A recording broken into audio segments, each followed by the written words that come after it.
ایک دروازہ بھی تھا مسجد کوفہ میں جسے باب الفیل بعد میں کہنے لگے، جبکہ اس کا نام باب الثعبان ہے۔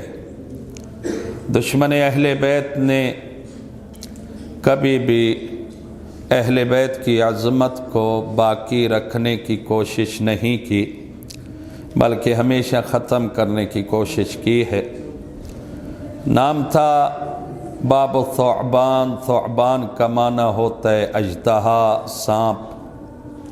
انہوں نے بعد میں ہاتھی گزار کے تاکہ پہلا نام نسیاً منسیہ ہو جائے، لوگ بھول جائیں، ہاتھی گزارتے تھے یہاں تک کہ اس کا نام باب الفیل ہو گیا، یعنی ہاتھیوں والا دروازہ۔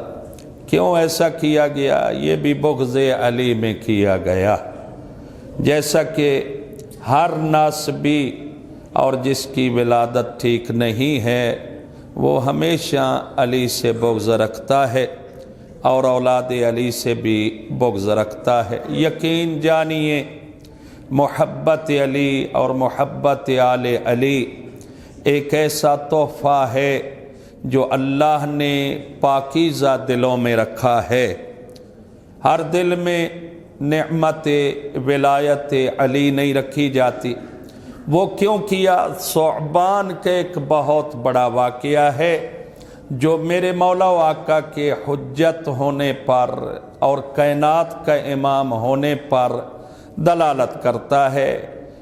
مسجد کوفہ ہے، منبر کوفہ ہے، میرے اور آپ کے مولا خطبہ دے رہے تھے، مجمع کافی سارا تھا، تو یکدم کیا دیکھا کہ ادھر سے اسی دروازہ سے اژدہا داخل ہوا، اور بڑا سکون سے، جو سانپوں سے ڈرتے تھے وہ تو ڈر گئے، یا جن کے بڑے ڈرتے تھے سانپ سے وہ سارے ڈر گئے، لیکن علی ابن ابی طالب نے بڑے اطمینان سے کہا اس کو آگے آنے دو، یہ تمہیں ڈسنے نہیں آیا ہے۔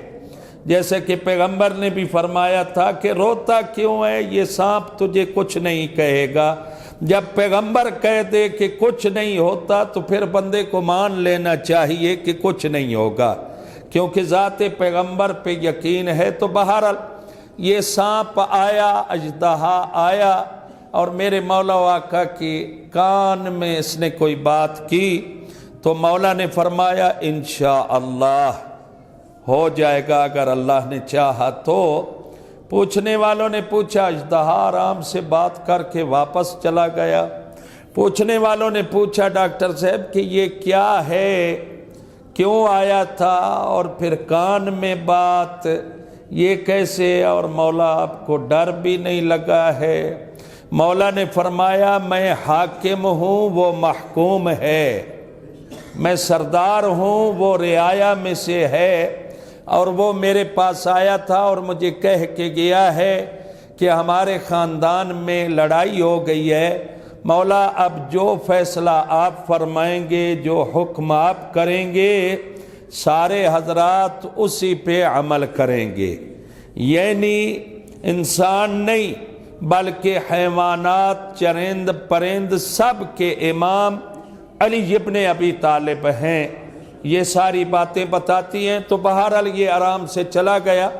اس کے بعد اسی دروازہ کو باب الثعبان لوگ کہتے تھے۔